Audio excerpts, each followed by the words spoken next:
Welcome to the Living Wholehearted podcast, where we're helping leaders live with integrity. Whether you're a mom or a CEO, you're a leader, and how you lead matters. Connie Armerding for our second episode. If you haven't listened to the first one, you need to go back and listen. She shared a little bit more about her story, her passions, her understanding of women in leadership and how that has transformed over the years and is still growing and developing, how she's stepping into how God has made her. And we're going to continue that dialogue. There were so many questions I wanted to ask Connie, but I was trying to stay focused because you've got so much wisdom to offer and to bring. And I just love listening. It's like poetry. I just want to sit back and listen. So let's pick up where we left off. And I want to talk a little bit more about women and leadership. There's this unique place of leadership. You know, in Living Wholehearted, we define a leader as anyone who has a following. So if you have a following, you are a leader, and how you lead matters. That's really important to us. And yet there is what we would call maybe a high capacity leader, where God has called like a Moses to say there's a specific task, and it's your capacity of shepherding is a little broader than maybe just our children or our small group. Connie, you're one of those high capacity leaders where God is giving you influence, greater influence. But there's a cost that comes with that. And so I want to talk a little bit to that woman, and then we're going to spend some time talking a little bit more to those of us who are in the home and have felt really called to keep our leadership focused really on our children. And God has a design for each of us, and so we're trying to discern what that is. Let's start with the leader. Okay. Tell me a little bit about what wisdom you've learned in being a leader, the lessons you're learning, the principles, maybe what you'd want to share to an emerging leader coming in to their capacity. That's a good question. I think it's important to, get into the word and look at how God defines a leader with integrity and humility and those core components that are necessary. But then I think the next thing I would say is to be yourself. God made you uniquely. And I think when we try to fit into somebody else's mold, it just doesn't go well, right? Wow. Or even maybe we can fake it for a long time. Some of us are better at that than others, unfortunately. But I think that road always has a dead end, right? Because at some point you come to terms and say, like, I don't know that I'm doing this, and maybe I'm doing this well enough, but this is like, I have a divide with my own soul, right? There's something that's not lining up. So I think it's important to pay attention to what you're passionate about. And when I say passionate, I would say the things that make you mad, the things that make you sad, the things that make you cry, the things that keep you up at night, the things that you like when you're just sort of go to, like, what is your conversation? Maybe that people are like, stop talking about that, right? That might be an indication. But in that process, as raw as it is and as much as it needs to be refined, just to pay attention to those things, pay attention to what is the DNA that God has put in you that represents his character, represents his kingdom, and it's a conversation that needs to go forward. And we're not all supposed to have the same one. I think that can be part of the problem. It's like, oh, well, this is the really relevant conversation, and I should be talking about blah, whatever. When we try to pick up something that's not ours, first of all, we don't probably have the God-given authority in the same way. And I would say oftentimes the authority that we have from the Lord to speak into something is because of the suffering we've experienced in it. Yeah. And I don't like that part. I don't either. I wish it was like, I don't either. But let's be real, right? I don't want to listen to anyone who just tells me all the right things. I don't want some fancy, shiny, perfect example, because I don't believe it. I don't believe it's true. You can smell that. Right. And honestly, I think, when I can't remember who first said it, but trusting a leader with a limp.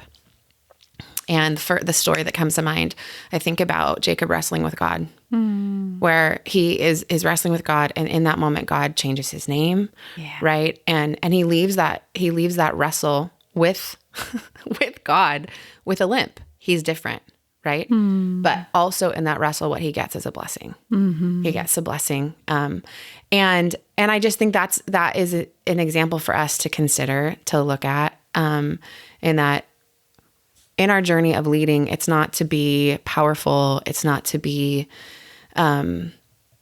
I don't know, it's not to gain a platform.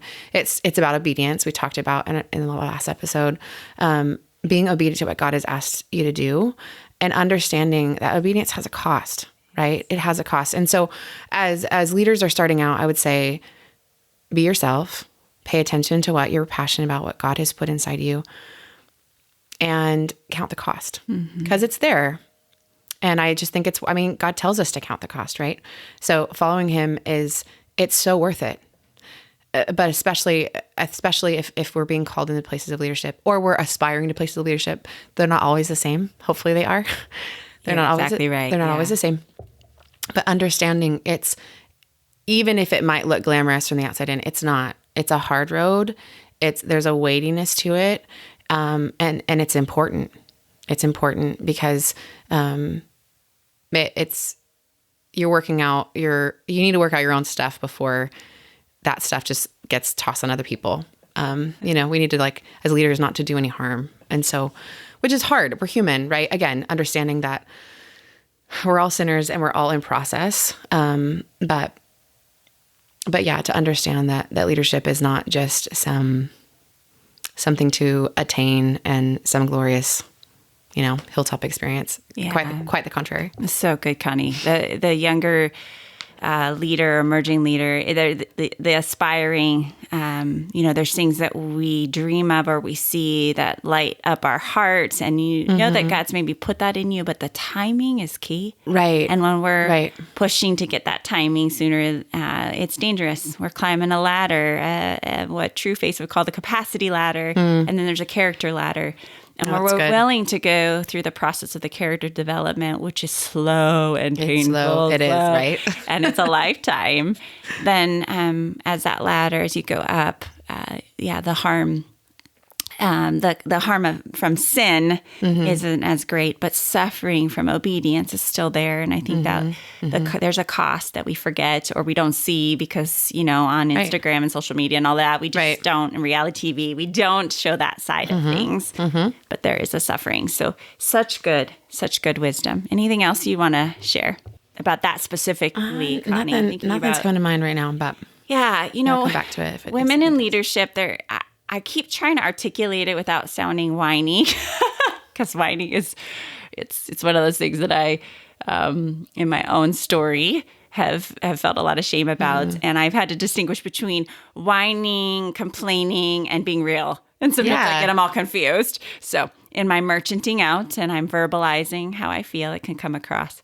But I'm trying to articulate this thing that says women in leadership, it's complex. Absolutely. We have these roles. Men have them too. But for us, there's something with, again, being mom, being, there's this homemaker kind of tension particularly in the church. There's a longing. I mean, I have a stay-at-home mom heart, and it was something I used to declare that I wanted to be a doctor. I felt like I was going to be a doctor. And then all of a sudden there was this shift in my walk with God. And I thought, I'm supposed to be home. Well, again, God, as he always does, he gives me these words and I'm like, link on, and I think I understand it. Well, home has meant so much more. It was part of restoring home, restoring the legacy of our own stories, restoring the legacy and home for other families, and particularly leaders in their homes. So I took it as I'm going to be a stay-at-home mom. And it's been very different.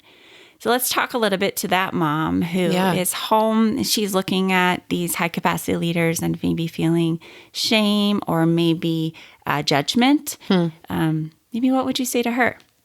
Yeah. I remember, I was home with my kids for, I think it was maybe a 7-year stint. And if I could, that's, I think, one regret that I have. I think if I could go back, I think I would just tell myself, calm down. Calm down. Just calm down. That's great wisdom. Put that in quotes. Calm down. Because I was still myself, right? I was still had all these dreams and visions and all these things. And I wouldn't say, I think the angst maybe had a little bit of a purpose, right? You pay attention to some of those things. But I think I didn't have a big vision for what was next. And I think I'm very much a people pleaser. I want to make everybody happy and I want to be doing the right thing, you know? So, and I think I don't necessarily want to go against the grain all the time. And so that was the norm of the season we were in. And it was the season that we needed to be in for our family. But I've had some honest, hard conversations with my husband about that season where he just was, you know, about contentment, about being present, where you are and being thankful. And I think reframing it now, I realize like being able to be at home, that was a privilege. Yes. It's a place of privilege.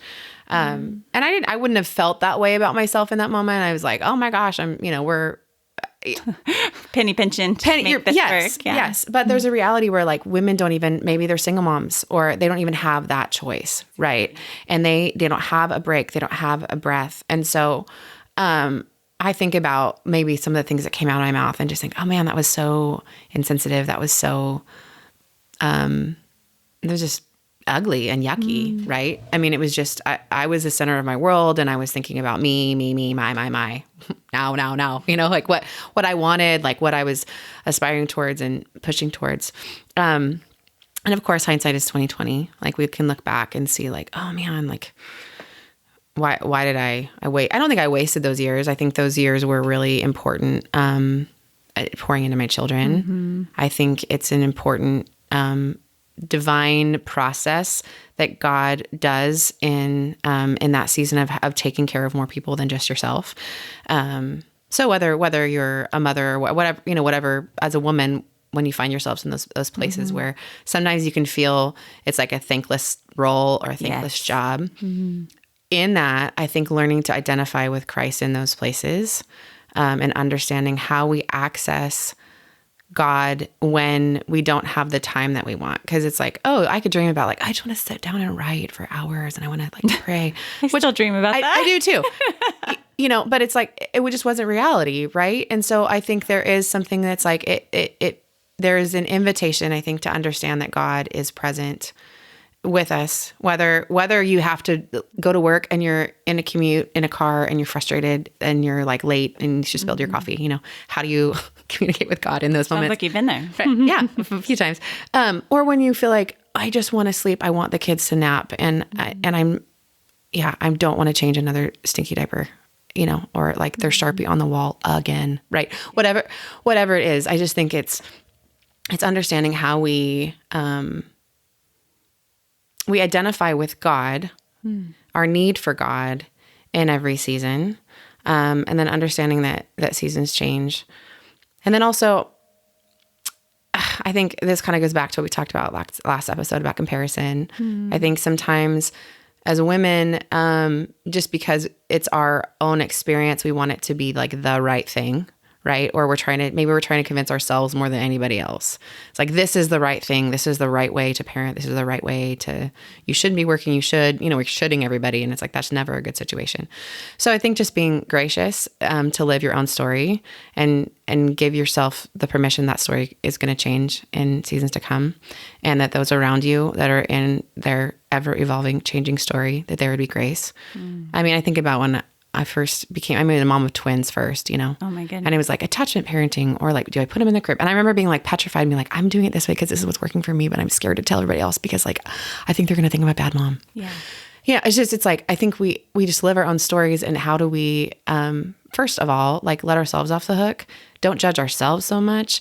And then don't judge those around us. Right. Is that we would just extend grace for the seasons that we're in, and understanding that seasons as a woman, and then even more specifically, seasons as a mom, when you feel like you kind of feel like you part of you dies, which it does. It's the process of that. It does, but maybe it's a part of us that needs to, right? So yeah. So I think moms who are in that season, I would just say, God sees you, God knows you, and there is provision and there's purpose in where you are. Yeah. And if you're listening to a narrative of shame, that's not him. And if you have people around you that are like participating in that, maybe just consider like, are those the people you want to spend time with, right? Yeah. People who would just be generous and love you well in the season that you're in, knowing that you're going to be in it for as long as you are. And I don't know how long that is, and you don't know how long that is, right? Right. But just that we would be kind and generous one to another in the places we are in our journey. I love that, Connie. And I remember back to when I first had my oldest, Addie, and I was a trained therapist and had been helping families. I was a play therapist, a trauma therapist, a marriage therapist, all these things. So I had way too much knowledge, way too much. And I remember a mentor of mine who said, throw away all the books, quit, just quit. Because the pendulum swings and everybody's voices. And I think that's so much of the clarity is to really discern, what is God asking of me? Who am I? And who is this child? And there's a partnership like we talked about in our last dialogue with your spouse if you're married. And the community around you is so vital, Connie. It's so vital. I think that's a missing link for so many of us, whether we're the working mom or the stay-at-home mom, or I'm the hybrid. Many of us are hybrids. We're home, but we're kind of working too. Which is really trying anyway. So that piece of having community around and the voices that are saying, you're right where you're supposed to be. Or if you're not, maybe helping us to tease out that shame. And that's the privilege I have as a therapist is just being able to really be that sounding board to tease out that shame, to recognize those voices are not of the Lord. Those aren't who you are. We define so much of who we are, Connie. There's a lot of reasons for that, right? But around what we do. And so that is a lot of pressure, whether we mess up that day as a mom or whether we don't do enough or maybe we did too much and we're trying to make ourselves smaller. We talked about that last time of feeling like we're too much. Let's talk a little bit about those two kind of primary voices that a lot of women hold of I'm too much or I'm not enough, and I'm defining everything around by what I do and produce.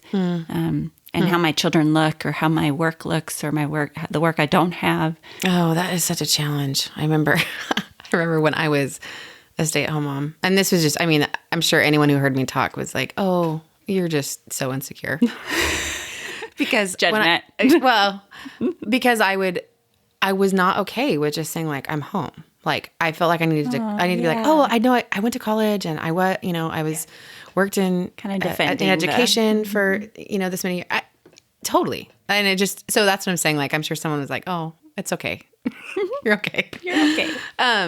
But I can absolutely identify with feeling like needing to validate myself, feeling not, in that situation, not enough. In other places, way too much. And just that dance. And then I think our identity is just rooted in our belief about who God is and then who he says we are. And if we don't have that right, we're going to swing to either side of that pendulum really quickly, really fast. And it's normal. And it's never normal. Easy to stay right there in the center. No, absolutely. I still struggle with it, like way more often than I'd like to admit. It's this narrative that continues. So I think it's connected to our personal connection and understanding of who God is and time with him and letting that saturate our hearts and our minds. And that is what's on the forefront. Like that's the first line of defense, right? That's what it filters. Everything else filters through. And then we need other people, right? We need community. We need people around us who can remind us who we are when we forget. Yes. And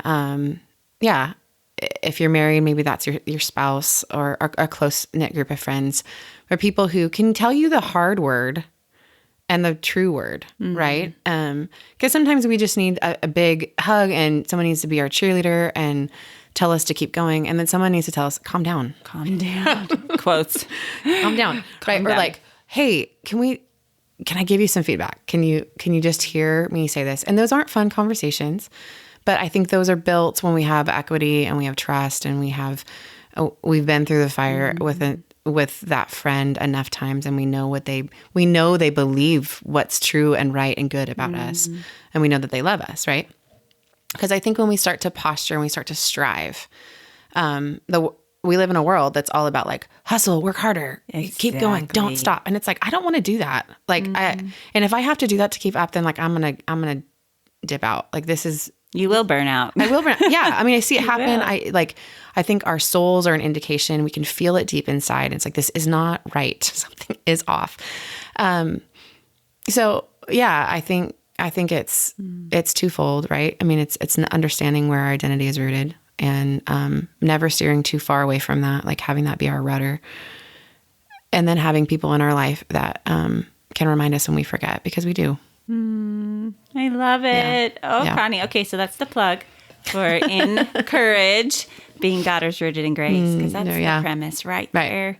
It's just how, it's always the how. And I'm like, yes. And then it's slow. It's a slow and steady drip. It's a heartbeat behind why we do Courageous Girls and why we're asking for moms and daughters to commit to 6 to 8 other moms and daughters over a long period of time, because you needed to have the equity of trust. Absolutely. And then to be able to affirm, to have people who get to know you and can keep speaking, this is who you are. This is who you are. Not only just your identity in Christ and what he says is we are daughters, we are loved, we are known, we are forgiven, we're righteous because of what Jesus did, but also this is who you are as in your unique fingerprint on the world. Right. And here's what I keep hearing you talk about all the time. So maybe you need to do something about that one. Those kinds of people around us, they're everywhere. God's putting them in there. We have a hard time listening to them. We listen to more of the noise. We're turning up the volume of the shame voices. And so having people remind us, hey, maybe we need to turn that one down a little bit. Right. So good. You live this out, Connie, and I can attest to that. I mean, you and I have said no to each other quite a bit of different asks. And we're like applauding each other as we say, I can't say that. No. It's true. Trying not to live into that hustle with all the asks around us. And it doesn't really matter if you're the stay-at-home mom or you're the high-capacity leader. It's the same. It's the same. Pull. It's the absolutely. same pull. There are so many asks, a lot of good things. And the pleaser in us, the voice that says I'm not worthy, whatever it is, those are what are running interference. So if you're not resonating as a listener with some of this and you're going, yeah, that's just because you're Connie and Tara, I just want you to say it. I want to just say that you're not alone. And honestly, to just take the pressure off, as Connie would say, calm down. No, I'm kidding. No, it's good. But just to recognize that you're right where you're supposed to be, and just owning the fact that I don't know, I don't resonate, I am not, I'm running around with my head cut off. I feel so disconnected from who I am. I don't even know if God loves me. I don't even know who I would trust around me. That is a place it's a really scary place to live. And it is probably because of your story and the things that need to be unpacked. And so we are here at Living Wholehearted to come alongside you. You can go to livingwholehearted.com or maybe to press in and ask the Lord for a who. Who could I maybe ask for coffee and just start there? Maybe begin to just share a little bit about that struggle. You don't even have to share the why. Just admit that I'm struggling and I need another person to journey with. Maybe go to mycourageousgirls.com. Check out what we're doing with moms and daughters, with groups starting in second grade all the way through high school. And then if you want to hear a little bit more about who Connie is and what she's doing in the world, how God is using her voice, where can they find you, Connie? Yeah, I have a website, conniearmerding.com. You can find me on Instagram, Armerding, and on Facebook as well, Connie Armerding. And then also I work for a nonprofit called Joy of It. And we also have a friendship curriculum called Joy of It Frenzy. So Joy of It, frenzy.co is our website for friendship curriculum for friends to learn how to build friendships that are going to last a lifetime.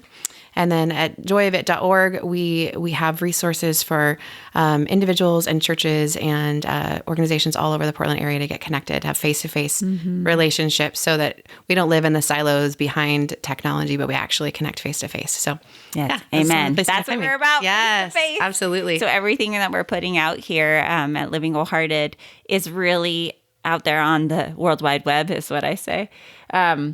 Is really to woo you towards that face-to-face. And we're all in different spaces. But as Connie was reminding us, that this is really about understanding God's voice and who he says he is and who he says we are. And we need each other. We need each other. We do. We need, and our children need us. So Absolutely. go, if you've got children, today I want you to just take a moment to maybe look at each of them and spotlight something you see that God has already put into them. That's good. So let's end with that. Let's name a little bit, maybe one thing in each of our children. Let's model that to the women out there. Okay. You start. Okay. That's kind of unfair, isn't it? My oldest daughter, Margot, she's older by 12 minutes. She's a twin. She is, she's very creative and she's a problem solver. I love how she looks at a situation and she comes up with a solution, and it's a little bit outside the box. And she always amazes me. I mean, she's self-taught. She did my hair for a wedding one time because she watched something on YouTube, and so she's very innovative and very creative. So I love that about Margot. And then Riken, her twin sister, she hasn't taken the CVI, but I would guess she's very high merchant. She's very relationally driven and just maternal. So she's a wonderful helper and friend to her siblings. I mean, she really is just in tune with those around you, and she asks really great questions. She knows how to be present. She has the ministry of presence to be with people and just to love them where they are. Yeah. And then Hudson, he's so full of energy and excitement and passion for life. And I mean, I've had so many parents come up to me and say, "Oh my gosh, he's so thoughtful." He really, my favorite thing about him is he's a sports fanatic, and he's a pretty good athlete. On every team, he is the biggest and loudest cheerleader. I mean, he is hooping and hollering and cheering for his teammates in every way and facet. He's the first one out on the baseball mound or out on the court, just telling someone they did a great job. So I love that he's like a team guy through and through, and he knows he needs other people. Yeah. And Lucy, she has the gift of just seeing other people. So walking into a room, she's full of compassion, and even at a really young age, she's full of wisdom. And she goes to people and she sees them and she engages with them and invites them in. Even her teachers have said that just at school, like she'll find someone who's alone and she just says, come be a part of what I'm doing, which is a wonderful, amazing gift. And it ministers to my heart. I mean, she does that for me when, I think she can sense that I need an invitation into something, and she sees me and she meets me there. So, that's amazing. And because you're a merchant, that is part of how God uses you, is to speak those words of life into each of your kiddos. And honestly, no child knows who they are unless somebody's telling them. Isn't that true? And so I'm just sitting here listening, and I can hear some of the moms thinking you're bragging, or you're, and feeling that like insecure feeling that we get of like, well, my kids aren't like that. And yet I'm delighting because I'm going, look at Connie, you've taken the time to get to know who God is making, or who has made them. And as you continue to remind them, this is who you are, right, they won't part from that. And it builds this internal, resilient confidence. And it isn't about arrogance. It's actually humility to know who you are. And you can actually see others when you know who you are.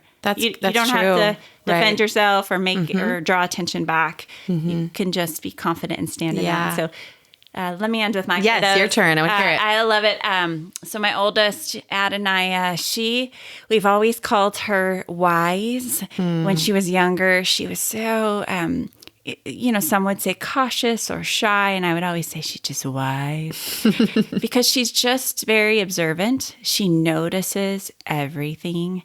You can't get anything by her. And then she connects the dots. She can take all that she's noticing and observing and put it together with these profound, wise principles. She's super aware of, she's hungry for the word. She is 12 going on 13, and she's hungry for the word. She wants to get in there and understand the history and the context. So she's a learner. She just loves to absorb, and I can't wait to see how God uses these. He already is, but it's really fun. But she's our observer. She's the one banker in our family, the lone banker. And so we tap into that a lot for the benefit of our family. And then there's Nevi. Nevea is her full name. And she's very compassionate. She is fiery. And that passion and compassion means that she will go far to make sure that people know that they're seen, that they're loved. She uses her words a lot. She's a singer. And so whether she is singing her words or she's telling us about her narrative, she's a storyteller. We can hear that. I'm always in awe of how she's telling me about what's happened in her day. And I'm like, man, we need to record this. This is good. So someday I want to have them on the podcast to be able to hear their differences. They are night and day different. I only have the two, but it's really fun to see how we're trying to teach. And I know you're doing this too, Connie, in our homes to delight in the way that God has made us each different. Yeah. So let's end with that. Maybe one last little truth. How can women help those that are following them? How can they model delighting in who God made them to be and delighting in their children or in those that are following them? Leave us with one last word of wisdom. I think as moms, we, as women, we get so busy, right? So whether it's our children or friends in our life or our spouses, I think we need to slow down and take the time to really see someone else. And in turn, I think they see us. So being intentional. So with four kids in our house, it's crazy. I mean, my husband and I are pretty consistent about doing that. We've gotten a little bit off course, and we were just talking about it this week. I just said, we need to get back to where we have just dates with each one of the kids, each one of us, where we communicate how we love them, how we see them, and what they mean to us. Yeah. So good. So good. Well, make sure you subscribe to the Living Wholehearted podcast and leave a review so others can hear the wisdom from Connie today. I'm so excited, grateful to have you. Oh, thanks for having me. It was a joy to be Thanks here. for being a good friend. Thank you for joining us in being a leader committed to shrinking the integrity gap between the values we espouse and the values we actually live out in practice.